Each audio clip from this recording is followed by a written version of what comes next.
제목으로 말씀을 함께 나누도록 하겠습니다. 제가 어떤 말씀을 나눌까 고민을 하다가 제 속에 있는 거를 같이 한번 나누기를 원해서 오늘의 본문의 말씀을 정했습니다. 오늘날 살아가는 그리스도인의 삶에 있어서 가장 중요하고 그리스도인으로 살아간다는 것이 무엇일까라는 고민을 최근에 많이 하게 되었습니다. 모세라는 사람이 40살이 되었을 때 그가 자기 동족을 돌보기를 원해서 이렇게 궁궐 밖으로 나갔습니다. 궁궐 밖으로 나가서 그가 본 것은 자기 동족이 애굽인에게 학대를 받는 장면을 목격을 하게 되죠.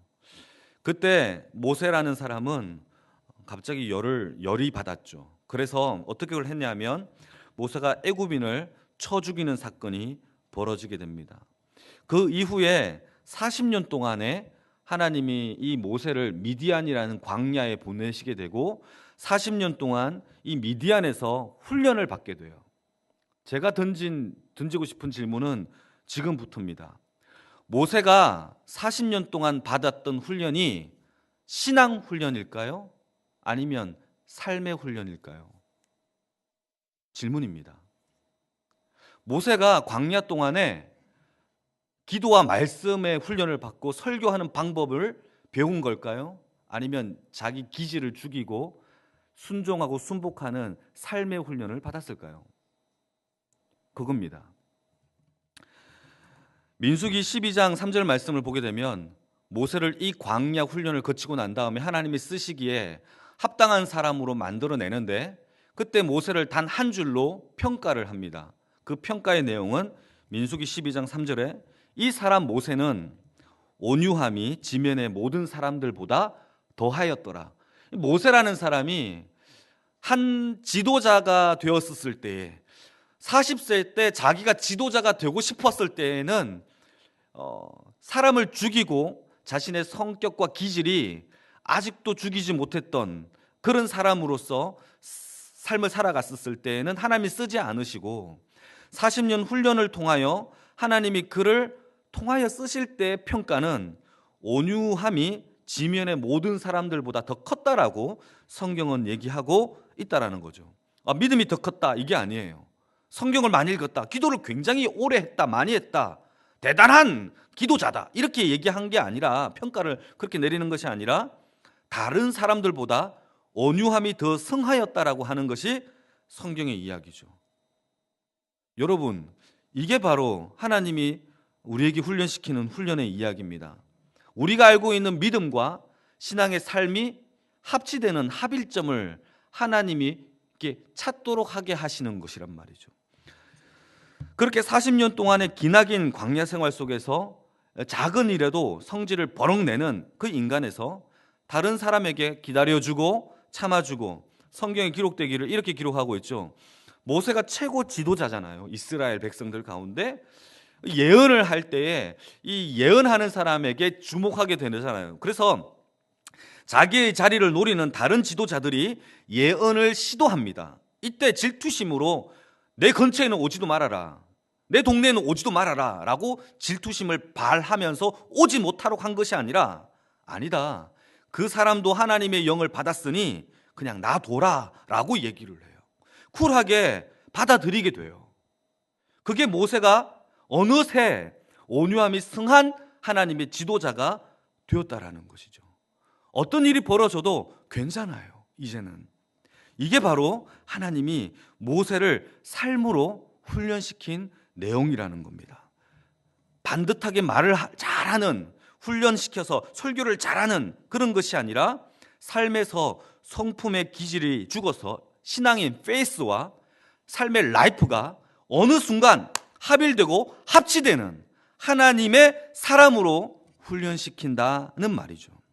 그러니까 신앙인 가운데 믿음을 흉내내는 사람들이 많이 있죠. 하나님은 그런 사람들을 쓰는 게 아니에요. 훈련시킵니다. 말과 행동이 다른 사람, 표리부동한 사람, 아직 광야를 거쳐야 한다라는 거죠. 그러나 하나님은요, 진짜 믿음이 되어도록, 하나님의 사람이 되어 가도록 하나님은 우리를 신앙의 훈련을 시킨다는 겁니다. 그렇게 나를 변화시키고 나를 갈구고 닦고 하는 것이 바로 복음이라는 겁니다. 내 기질을 죽이고 내 성품을 죽이고 내 노력으로 바꿀 수 있는 영역이 아니라 그것은 성령의 열매의 영역이라고 성경 기록하고 있어요. 그건 성령의 열매예요. 성령의 열매.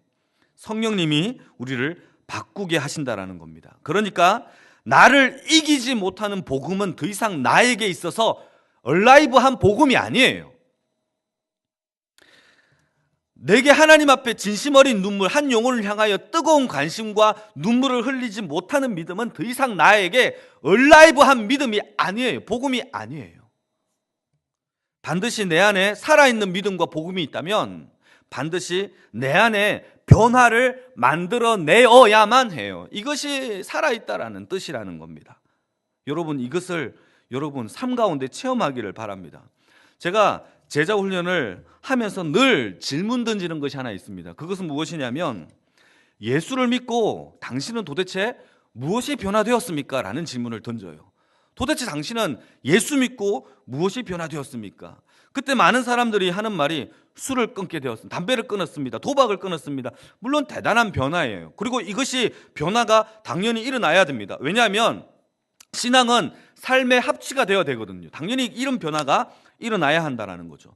그러나 오늘 제가 여러분들에게 하고 싶은 또 다른 이야기는 무엇이냐면 우리가 주목해야 될 것은 우리를 구원하신 십자가의 복음과 주님의 죽으심이 근본적인 이유가 뭘까? 우리를 위하여 십자가를 질 수밖에 없었던 주님의 사랑의 이유와 근거와 죽으심의 십자가의 근거는 우리를 도박 끊게 하기 위해서, 술을 끊게 하기 위해서, 아니면 다른 우리의 삶 가운데서 어떤 담배를 끊게 하기 위해서의 삶을 위해서 십자가를 달리신 것일까라는 것이란 말이죠. 이것도 틀린 말은 아니라는 거예요. 반드시 필요하죠. 우리 주님이 십자가에서 죽을 수밖에 없었던 복음의 오리지널은 아담과 하와가 죄로 말미암아 죄를 짓고 하나님을 떠나 자기들의 하나님으로 살아갔던 그들의 죄의 인생 가운데 허리에서 태어나는 모든 인생들은 다 죄인으로 태어나게 돼요. 인간은 본질적으로 죄인이고 하나님의 진노와 심판밖에 없는 것이 죄인인 우리의 모습이에요.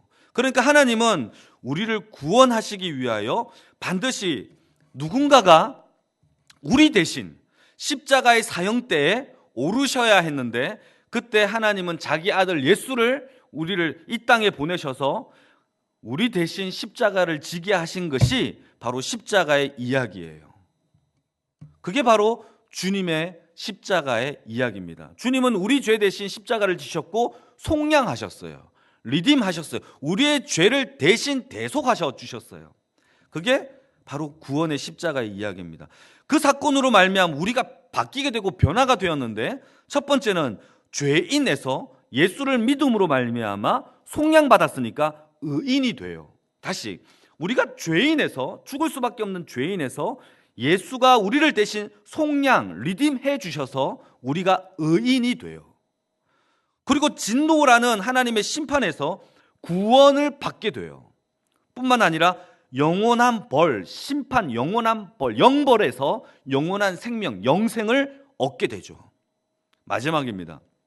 마귀가 우리를 죄의 권세를 붙잡아서 죄의 진노와 죄의 쇠사슬로 우리를 꽁꽁 묶어놨던 마귀의 자녀에서 하나님의 자녀로 바뀌게 되죠. 이것이 바로 복음으로 인하여 우리가 바뀌어진 인생이에요. 다시 말해서 복음으로 우리의 근본 출처와 태생 자체가 싹 바뀐 것이 복음이에요. 예수를 믿고 바뀌어진 복음의 이야기입니다. 이것은 내 능력이 아니에요. 내 힘과 내 어떤 모습으로 바뀔 수 있는 것이 아니라 하나님의 능력으로 바뀐 거예요. 그래서 사도 바울은 복음을 이야기할 때 하나님의 능력이라고 얘기를 해요. 로마서 1장 16절 말씀, 내가 복음을 부끄러워하지 아니하노니 이 복음은 모든 믿는 자들에게 구원을 주시는 하나님의 능력이 됩니다. 먼저는 유대인에게요. 그리고 헬라인에게로다. 이것이 복음이에요. 복음은 하나님의 능력입니다. 그런데 많은 사람들이 여기까지만 알아요. 그러나 복음에는요, 플러스 알파가 더 있어요. 그 이야기를 오늘 이야기하려고 합니다. 요한복음 10장 7절에서 10절 말씀을 제가 읽어드리겠습니다. 복음의 영역에는 두 가지 영역이 있는데, 첫 번째는 조금 전에 설명한 것처럼 하나님의 능력이 됨이라. 이 능력, 영역, 하나님의 영역이에요. 두 번째는 제가 모세를 이야기하면서 초반부에 설명한 것처럼 우리의 삶의 영역이 바뀌어져야 돼요. 그 얘기가 요한복음 10장 7절에서 10절에 기록되어져 있습니다. 제가 읽어드리겠습니다. 그러므로 예수께서 다시 이르시되 내가 진실로 진실로 너희에게 이르노니 나는 양의 문이라. 나보다 먼저 온 자는 다 절도요 강도이니 양들이 듣지 아니하였느니라. 내가 문이니 누구든지 나로 말미암아 들어가면 구원을 받고. 이것은 하나님의 영역이에요. 근데 여기서 끝나느냐 아니라 뒤에 또 붙어 있어요. 뭐가 붙어 있느냐면 또는 들어가며 나오며 꼴을 얻으리라. 꼴을 얻으리라. 먹을 것을 얻으리라 라고 되어 있어요. 여기에서 그치는 것이 아니라 한 번 더 부연 설명을 합니다. 도둑이 온 것은, 마귀가 온 것은 우리의 생명을 도둑질하고 죽이고 페리시 멸망시키는 것일 뿐이요, 내가 온 것은, 주님이 온 것은 양으로 생명을 얻게 하고. 여기가 끝이 아니에요. 생명을 얻게 하는 것이 하나님의 능력이죠. 복음에 있는 하나님의 능력이죠. 그 뒤에 뭐라고 더 있느냐면 더 풍성히 얻게 하려 함이라. 생명의, 우리의 삶의 영역에서 풍성한 삶을 약속해 놓은 것이, 약속되어져 있는 것이 주님께서 우리에게 주신 복음의 이야기입니다. 우리가 하나님의 능력만 자랑해요. 그러나 삶의 영역이 있다라는 거예요. 삶의 영역이 망가진 채 하나님의 능력만 이야기한다고 해서 구원받는 게 아니라는 거죠. 그러니까 복음에는 하나님의 능력인 양으로 생명을 얻는 하나님의 파워, 능력의 영역과 그 뒤에, 즉 삶이, 우리의 삶에서 들어가며 나오며 꼴을 얻는 풍성한 삶의 영역도 함께 있어야 돼요. 하나님은 그 영역을, 우리를 광야라는 걸 통하여 훈련시킨다는 겁니다. 그러니까 삶이 없는 복음은, 그건 가짜예요. 말만 있는 복음은 가짜예요. 그건 하나님도 사람도 속이는 페이크예요. 가짜예요. 삶의 변화가 없는 복음은 더 이상 나에게 복음이 아니에요. 더 이상 쇼를 할 수밖에 없어요. 있는 척을 해야 돼요. 쇼를 할 수밖에 없어요. 열매가 없으니까 하나님의 아들을 보냈었을 때 열매 없는 자들은 아들을 죽이는 인생이 돼요. 회개하는 인생이 아니에요. 그래서 주님은요, 회개에 대하여 합당한 열매를 본다라고 얘기를 해요. 무서운 이야기죠. 출애굽기의 상황을 조금 더 설명하겠습니다. 출애굽하기 전에 이스라엘 백성들은 애굽에서 종살이를 해요. 처음부터 종살이를 한 게 아니라 요셉이라는 이 총리가 자기의 가족들을 다 고센 땅이라는 곳에 이주시키고 거기에서 살게를 해요. 그리고 거기에서 이렇게 잘 살았죠. 그러나 요셉을 알지 못하는 왕이 등장하면서부터 문제는 뒤바뀌기 시작합니다. 그때부터는 요셉을 알지 못하는 왕이 이스라엘 민족들을 보니까 점점 많아지고 커지고 늘어나니까 두려워지기 시작합니다. 그러면서 그들을 어떻게 했느냐 하면 종으로 부려먹기 시작합니다. 그래서 430년 동안 애굽 땅에서 종노릇을 하고 노예 생활을 하게 됩니다. 성경을 보게 되면 이렇게 기록하고 있습니다. 이들이 당한 고통이 극심하였고 생활이 괴로웠다라고 기록하고 있어요. 그러니까 극심하고 괴로웠던 이들의 삶 가운데서 부르짖었겠죠. 하나님, 우리가 도대체 왜 여기에 종노릇 해야 됩니까? 부르짖었겠죠. 뿐만 아니라 남자 아이들은요, 나일강에 던져서서 민족을 학살하는 일까지 더 비참함이 더해지는 일이 이 땅 가운데 벌어져요. 그래서 고통과 그 극심한 것이 하나님 앞에 부르짖기 시작해요. 하나님은 이들의 부르짖음을 들으셨다라고 성경은 기록하고 있어요. 그리고는 하나님이 한 지도자 모세를 세우고 그들에게 10가지 재앙을 내리시면서 이스라엘 백성들을 출애굽을 하게 되는데, 이 상황은 우리가 다 알고 있는 거예요. 이게 출애굽이 성공을 이루게 돼요. 그리고 이스라엘 백성들은 출애굽을 하게 되면서 어떤 일이 벌어지느냐 하면 그들의 신분이 노예 신분에서 자유인이 돼요. 자유인. 그리고 그들의 주인이 바로라는 이 노예 신분의 주인은 바로잖아요. 그런데 자유인이 되는 순간부터 하나님이 그들의 백성, 하나님은 그들의 하나님이 되었다라고 얘기하는 걸 보면 그들의 주인이 이제 하나님이 되었다라는 것이죠. 그의 신분과 주인, 나의 주인과 신분이 완전히 바뀌게 돼요. 이것은 그들이 한 게 아니라 하나님의 능력으로 이루어졌어요. 이스라엘 백성들이 뭔가 한 게 전혀 없어요. 오직 하나님의 능력으로 이루어져요. 조금 전에 얘기한 것처럼 복음에는 하나님의 능력이 일어나는 것처럼 이스라엘 백성들의 이 변화도, 신분과 주인의 변화도 그들이 한 게 아니라 하나님의 능력으로 바뀌게 되는 거죠. 질문 던지겠습니다. 이들이 진짜 변한 걸까요? 그 이후에 보게 되면은 마치 이스라엘 백성들의 변화를 비꼬는 것인 것처럼 무엇을 설명하느냐면 가데스 바네아에서 한 사건을 설명합니다. 그 사건은 정탐꾼의 이야기입니다. 12 정탐꾼을 하나님의 약속의 땅을 정탐하고 난 다음에 10명이 하나님의 약속의 땅을 혹평을 해요. 그 땅에서 하나님이 우리의 준 땅이 맞냐 의심하기 시작하면서 우리가 다 죽을 것 같다, 메뚜기 같다, 차라리 애굽 땅에서 죽는 게 나았을 것이다 라고 얘기를 하는 것이 성경의 그들의 하나님의 약속의 땅을 직접 보고 했던 첫 마디였죠. 이걸 가만히 들었던 여호수아와 갈렙, 12명의 정탐 중에서 여호수아와 갈렙이 그 얘기를 듣고 옷을 찢습니다. 제발 그러지 말아라 만류는 하지만 이미 그들은요 하나님의 10가지 재앙을 경험했고요, 하나님의 위에서 떨어지는 만나를 먹고 있는 중에 있으면 ing 중에 있으면서도 불구하고 구름 기둥과 불 기둥 밑에서 하나님이 그 기적을 하찮은 것으로 여기면서 하나님을 원망하며 하나님을 버렸습니다. 여러분, 이스라엘 백성들이 변화된 걸까요? 그들의 변화는 상황과 조건에 만족을 해요. 가짜 변화죠. 하나님의 능력으로 구원이라는 것, 애굽 땅에서 출애굽이라는 구원의 영역은 알게 되었지만 삶의 영역을 안 바뀌어요. 먹고 사는 문제에 대하여 하나님 조금만 어렵다 그러면 하나님을 원망하는 영역, 사람이 나를 괴롭히면 그 사람 미워하고, 삶의 영역이 바뀌지 않는다면 아무것도 아니라는 거예요. 애굽 땅에서 노예 신분에서 벗어나 바로 왕의 칼날에서 벗어난 건 사실이에요. 그렇다고 그들의 신앙이 바뀐 거냐? 진짜 주인이 바뀐 거냐? 아니라는 거죠. 아브라함의 조카 롯의 처가 소돔과 고모라의 땅에서는 건짐을 받아요. 누구 때문에? 천사들이 그들의 손을 잡고 끌어냅니다.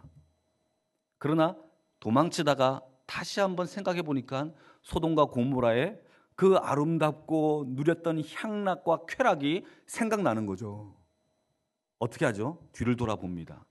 그리고 그곳을 향하여 애정 어린 눈빛으로 바라보는 순간 소금 기둥이 되는 거죠. 소돔과 고모라에서 롯의 처가 소돔과 고모라에서 유황불로 멸망을 받았습니까? 아니라는 거예요. 하나님의 능력으로 그 땅에서는 건짐을 받았는지는 모르겠지만 주님께서 마지막에 롯의 처를 생각하라라고 마지막 심판의 종말의 설교에 그 얘기를 하는 이유가 뭘까요? 우리가 그와 같다는 것이란 말입니다.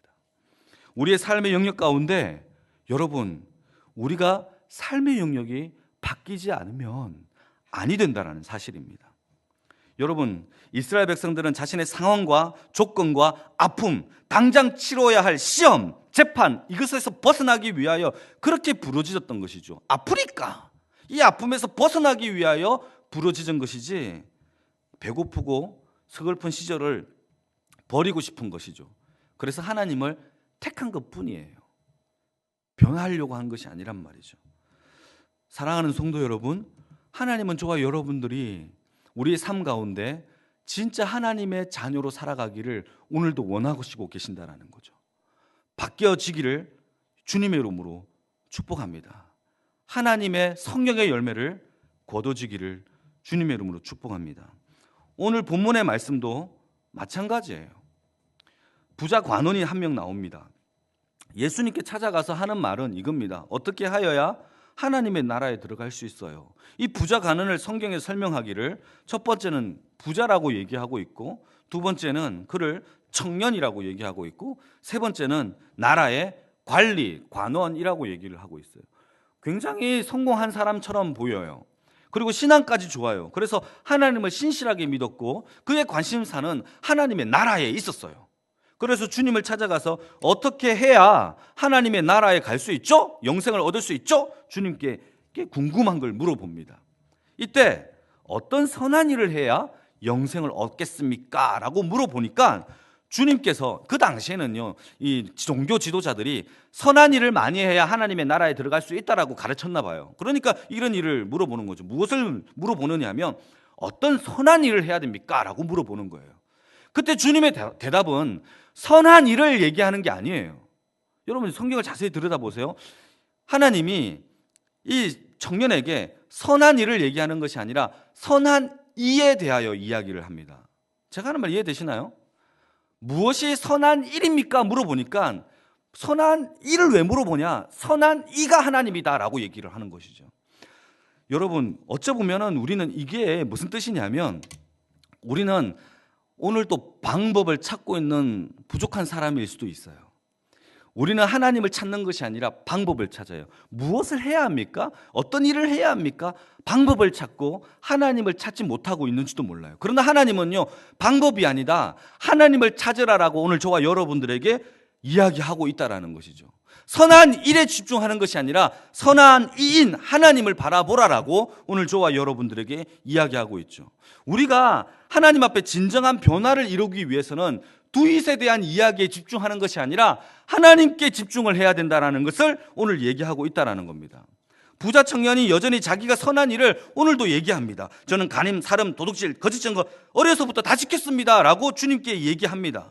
그러나 여러분 주님께서는 더 충격적인 얘기가 그 뒤입니다. 네가 안다. 그러나 네가 오히려 한 가지가 더 부족한 것이 있다라고 얘기하는 것이 하나님께서 다 지킨 그 청년에게, 율법을 좋아하는 그 청년에게, 하나님의 말씀 가운데 올곧게 걸어갔던 그 청년에게 했던 메시지예요. 네가 부족한 게 있다. 여러분 모든 계명을 다 지켜서 하나님의 나라에 들어가는 것이 아니라는 거예요. 여러분 어떤 사람은 이렇게 술을 안 마셔. 어떤 사람은 술을 먹어요. 그러니까 안 마시는 사람은 술을 마시는 사람을 엄청 정죄합니다. 어떤 사람은 음란한 동영상을 봐요. 음란한 동영상을 안 보는 사람이 있어요. 안 보는 사람은 음란한 동영상을 보는 사람 엄청 정죄합니다. 똑같은 죄인이에요. 주일날 돈 쓰는 사람이 있어요. 돈 안 쓰는 사람이 있어요. 돈 쓰는 사람 보고 죽을 놈이라고 얘기를 해요. 똑같은 죄인이에요.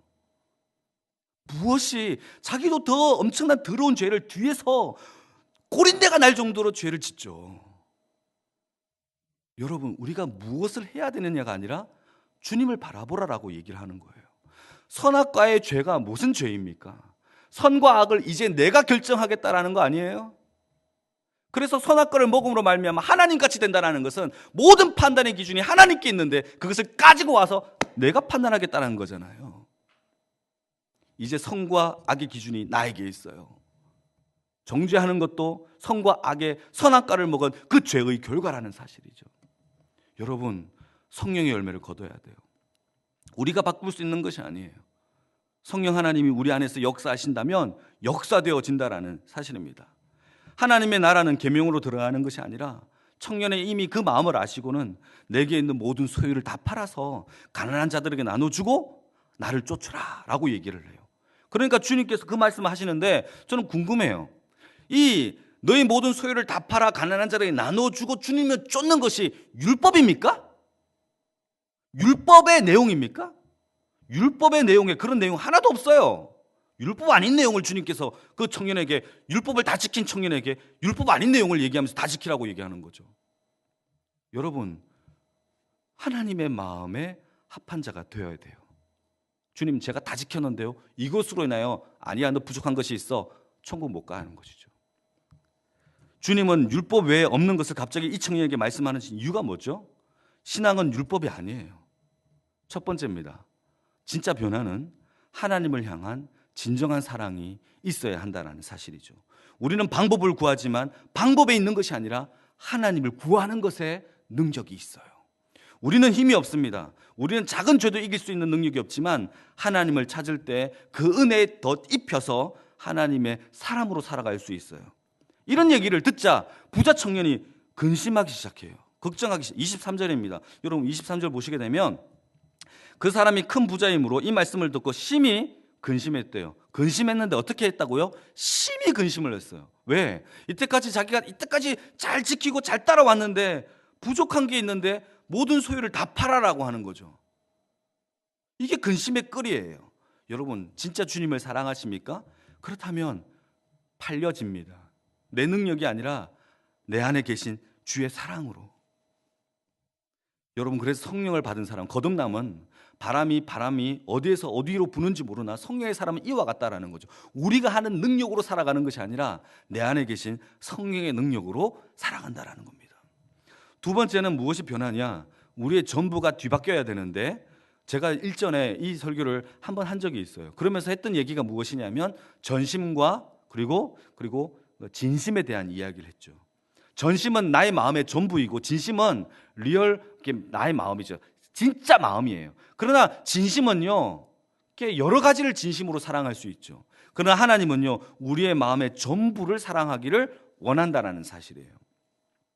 하나님이 왜 그런 걸 요구하고 계시는지 아십니까? 하나님이 우리를 전부로 사랑하시기 때문입니다. 우리는 비록 내가 세상도 돈도 내 사람도 사랑하지만 하나님은 우리를 사랑하는 것이 전부예요. 우리는 동시에 여러 가지를 사랑할 수 있죠. 이스라엘 백성들이 여러 가지를 사랑하고 하나님도 사랑했기 때문에 이때까지 다 망했어요.